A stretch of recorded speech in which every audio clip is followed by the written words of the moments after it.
극인도가 네. 엄청 더워가지고 제 기억이 맞다면 한 52도? 이랬어요. 정말 일어나면 눈은 뜨는데 못 일어나요. 그래서 계속 누워 있었어요. 저는 당연히 박사까지 생각을 하고 이제 유학을 갔기 때문에 처음부터 스케줄이 굉장히 타이트했고 그거를 하루만 하는 게 아니라 월요일부터 토요일까지 수업이 다 있었어요. 똑같이 새벽 5시 반부터 오후 5시까지 뭐 이렇게. 예.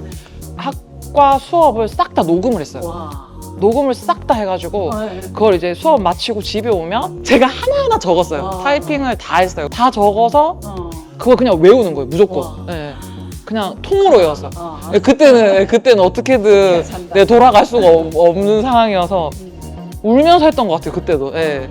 그때는 되게 힘들었는데 지금은 또 추억이 되었던 것 같아요. 네.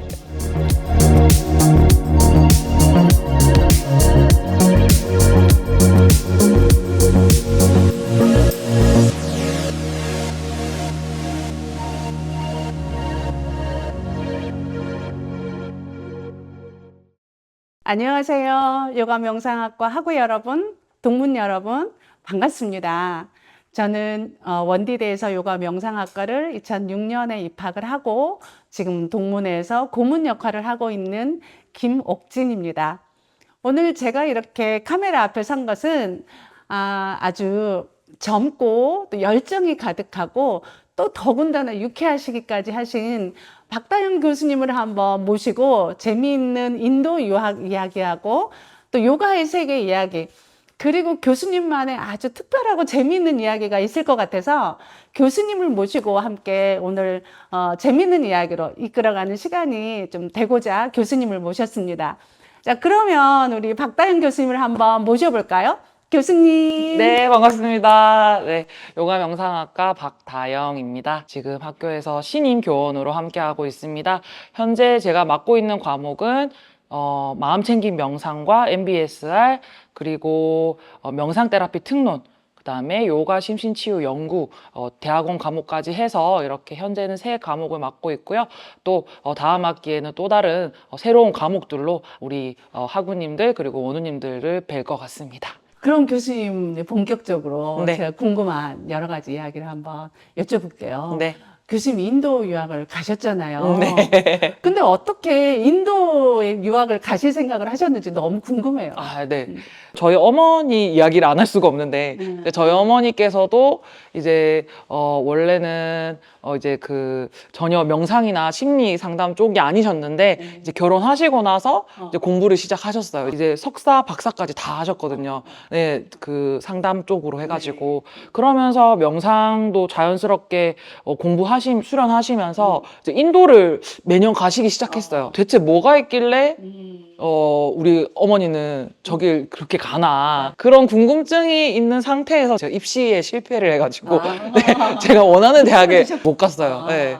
그러면서 제가 인생이 굉장히 이제 실패한 듯한 그런 좌절을 크게 경험하고 방황을 많이 했죠. 대학교 1학년 때 방황을 많이 하다가 이제 저희 어머니가 이제 옆에서 보기 안타까우니까 그러면 너의 진로도 다시 볼 겸 상담 공부를 좀 해보면 어떻냐라고 하셔서 이제 시작됐죠. 이제 거기서 이제 명상을 만나고 하면서 이제 제가 대학교 마칠 때쯤에는 전공을 한번 내가 심리 상담이랑 이제 명상으로 좀 바꿔보고 싶다.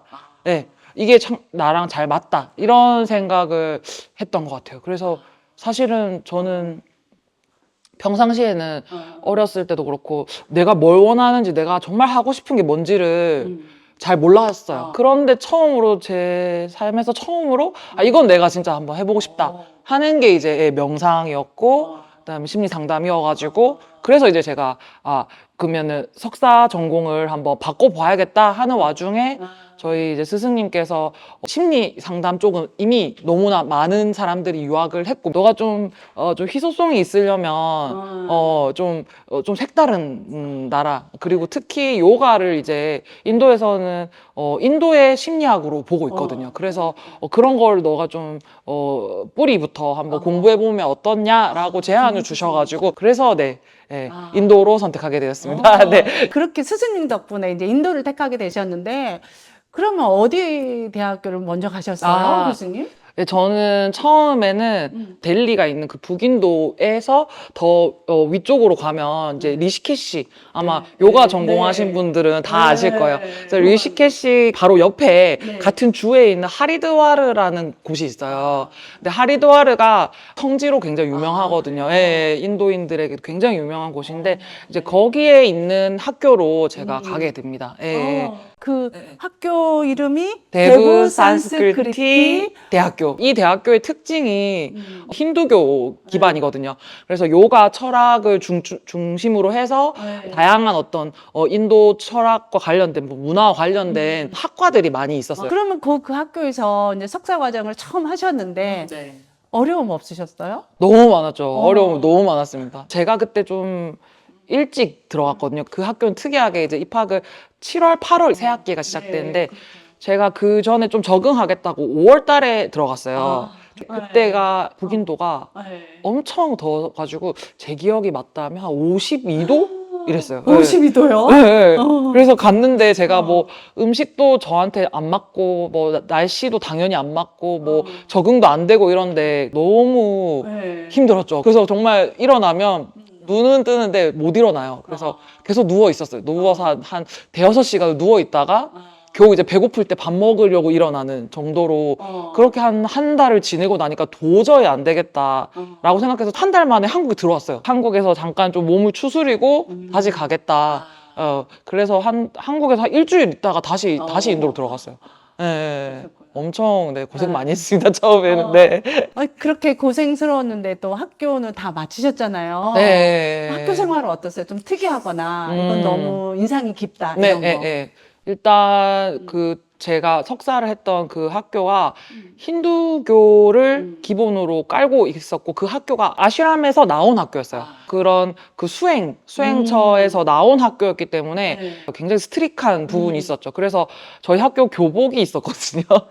네, 또 학교 생활도 저희가 보통 석사 그러면은 뭐 조금 학사 때보다는 훨씬 조금 여유 있는 시간이라고 생각하는데 제가 있었던 학교는 기숙형이어가지고 새벽 5시 반에 이제 아사나 수업부터 시작을 했어요. 오후 5시에 끝나는 커리큘럼이었어요. 풀코스였어요. 점심시간 1시간 빼고 다 수업이 있었어요. 그리고 특히 굉장히 빡셌죠. 이제 외국인들이 저 말고도 꽤 있었거든요. 그래서 그 학생들만 따로 수업을 진행했기 때문에 스케줄이 굉장히 타이트했고 그거를 하루만 하는 게 아니라 월요일부터 토요일까지 수업이 다 있었어요. 똑같이 새벽 5시 반부터 오후 5시까지 뭐 이렇게. 예.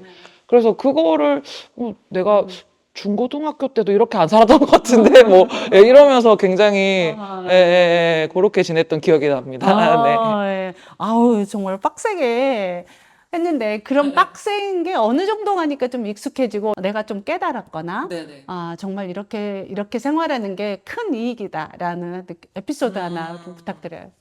제가 처음 3개월 동안은 계속 힘들어했던 것 같아요. 계속 지금 여기에 내가 지금 계속 하는 게 맞나? 잘못 온 거 아닌가?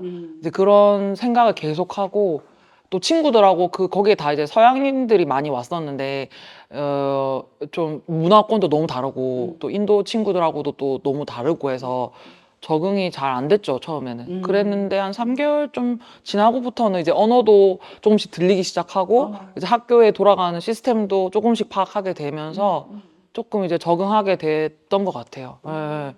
그러면서 또 지금 봤을 때는 거기가 이제 제가 되게 시골 학교여가지고 저랑 같이 석사를 했던 인도 현지인들은 굉장히 어렸거든요. 예. 거기는 이제 석사를 20대 초반이 하거든요. 그 나이 그 시스템이 달라가지고 그러다 보니까 저는 이미 그때 이제 조금 더 나이가 많을 때 갔기 때문에 좀 많이 다르고 서로 좀 어색했는데 그때는 그 친구들이 저를 막 좀 놀리나? 이렇게 생각했는데 지금 생각해보니까 그때는 좀 저하고 좀 친해지려고 마음을 많이 내줬던 것 같아요. 그 친구들도 영어가 잘 안 되고 이랬는데도 불구하고 나름 많이 챙겨줬던 게 또 도움이 많이 됐던 것 같아요. 내 적응하는 데 있어서. 그러면 그 산스크리트 대학교에서는 주로 배우셨던 네. 그 석사에도 전공이 있잖아요. 거기서는 어떤 거 전공하신 거예요? 그 학교가 좀 특이했던 게 이제 요가 철학 수련 네. 위주로 해서 한 파트가 있고 아. 그다음에 또 다른 파트가 이제 심리학 파트가 있었어요. 예.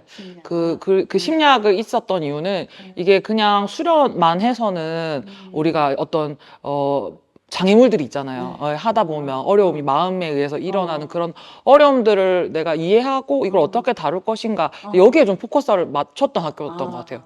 그래서 심리학을 같이 동반하면서 또 동시에 뭐가 있었냐면 매니지먼트가 있었어요. 그래서 그 인재 관리 뭐 이런 쪽에서 이제 경영 비슷하게 이렇게 수업 강의들이 있었거든요. 네, 수업에.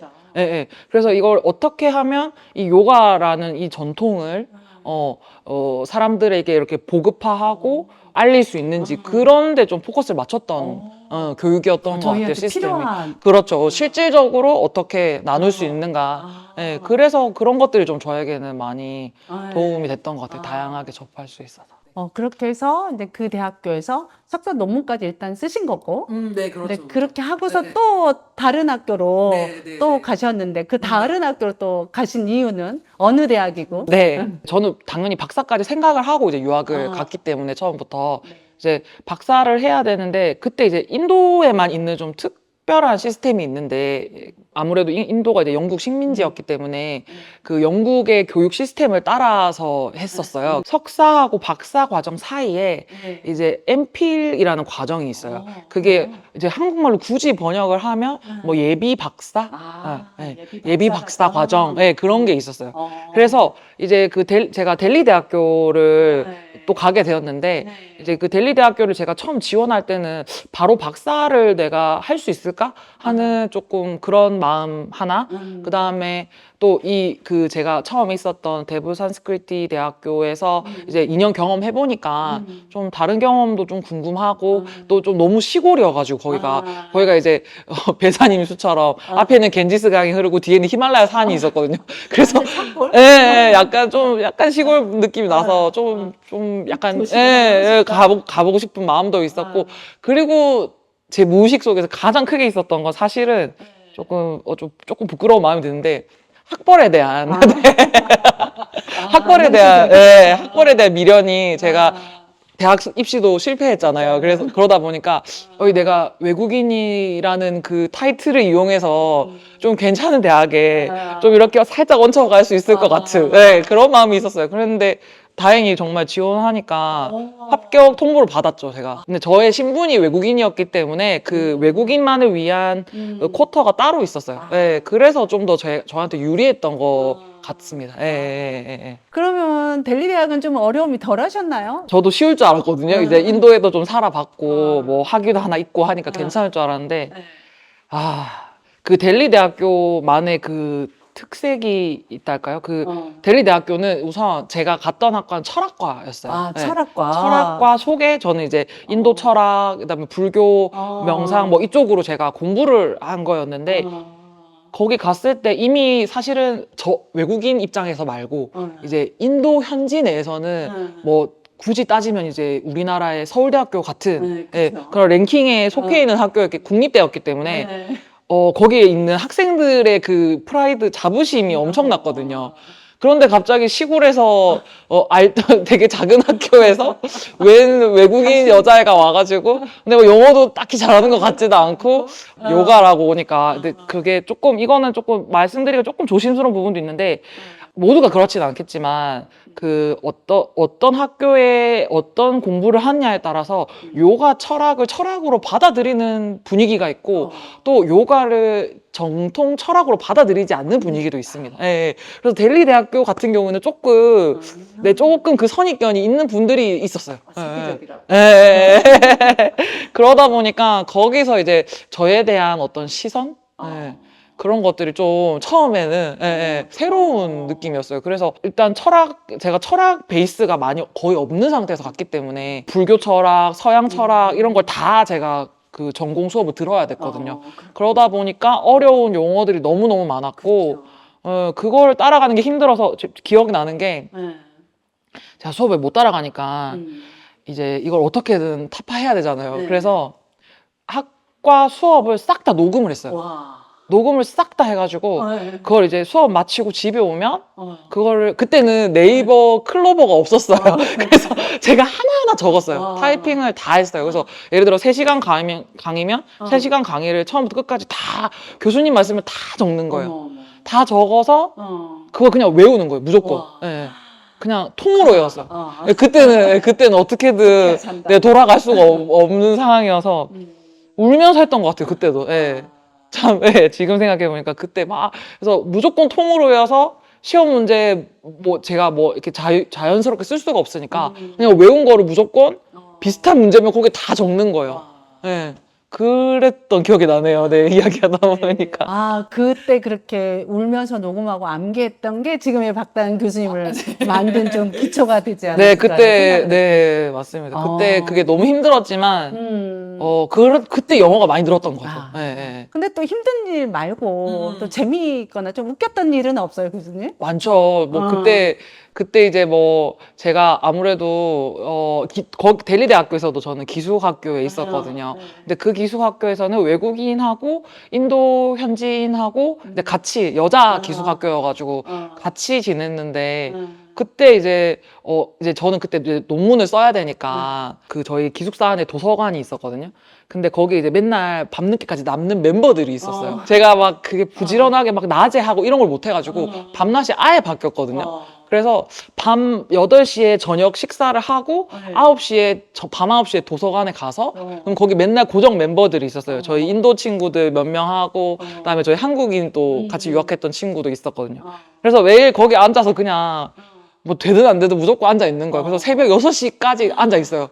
그러면서 그 중간중간에 이제 눈이 딱 마주치면 잠깐 나갈까? 이렇게 해서 거기 또 이제 앉아서 막 그 간식 같은 거 막 서로 나눠 먹고 그러면서 막 우리는 언제까지 이렇게 살아야 될까? 막 하면서 하다가 어느 날은 스트레스가 심하면 제가 아직도 기억하는 게 같이 유학했던 한국인 친구하고 그때가 보름날이었어요. 그래서 보름날 저희가 4층 그 건물이었는데 4층에 가서 그 달빛 아래에서 막 친구랑 저랑 너무 괴로워가지고 막 이렇게 음악을 틀고 춤을 추면서 근데 빨래 건조대 앞에서 춤을 추면서 왜 언제 우리 집에 갈 수 있을까 막 이랬던 내 기억도 나네요.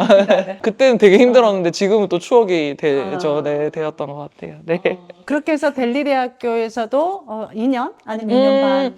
거기서는 2년 조금 넘었던 것 같아요. 네. 거기서 그냥 논문을 쓰셨고. 네, 거기서도 이제 불교하고 이제 요가, 경전하고 명상에 대해서 비교했던 비교한 논문을 썼죠. 네, 네.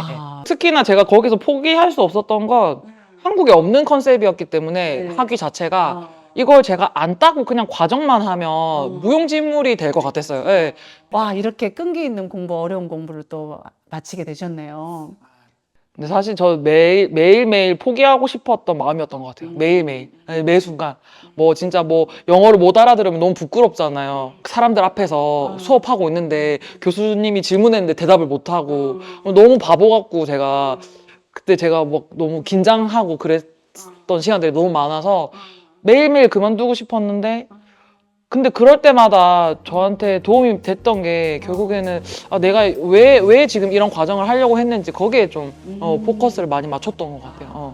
내가 뭘 하기 위해서 지금 이런 과정을 하는지 저의 뭐 밑바닥을 정말 많이 만났던 시간이어서 네. 소중한 시간이에요. 네, 지금 보니 네, 그런 것 같습니다. 네. 네. 이게 어느 대학교에 가느냐가 사실 크게 중요하지 않구나 라는 조금 그런 것들 현실을 봤던 것 같아요. 그러니까 정말 내가 하기 나름이구나. 내가 어떤 공부를 할지에 따라서 그 경험이 굉장히 달라질 수 있다라고 생각했기 때문에 제가 논문 주제를 정하고 그 논문을 관련된 자료들을 수집하는 과정에서도 끊임없이 저한테 계속 그 의심이 드는 거예요. 지금 내가 이 논문 주제가 맞나? 좀 너무 별거 아닌 거 아닌가?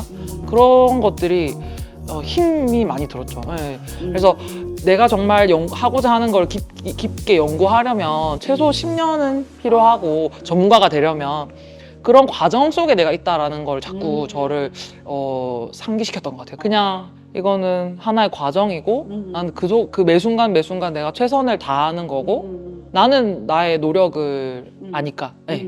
정말 내가 할 수 있는 최선을 내가 했다는 걸 아니까 네. 거기에 집중을 하는 그런 연습을 좀 했던 아. 것 같아요. 네.